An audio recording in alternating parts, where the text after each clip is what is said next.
Hey everybody, Sean here, and today we've got an interesting one.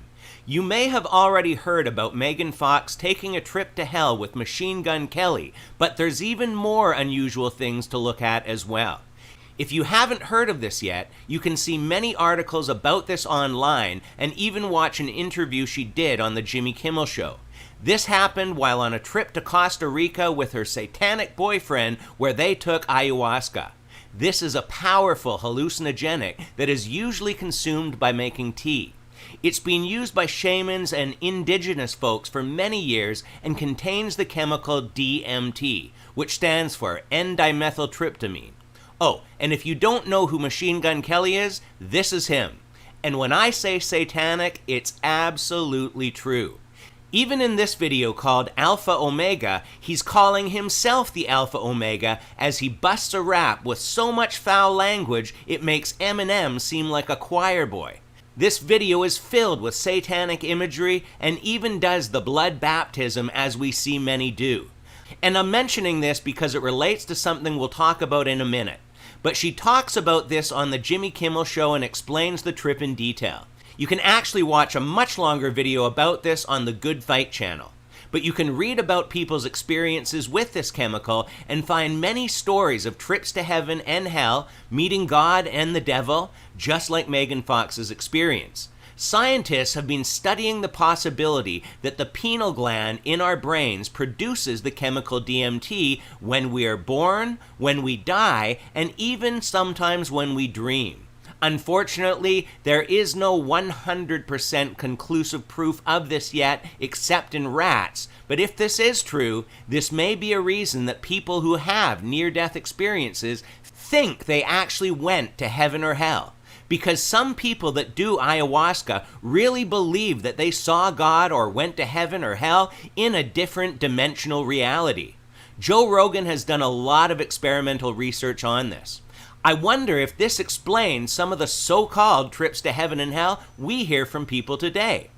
So here's something I bet you didn't know. Megan Fox claims to speak in tongues, and she also believes in leprechauns. You can see many articles online about this, and here they refer to her as a devout Pentecostal. She says she's been speaking in tongues since the age of 8.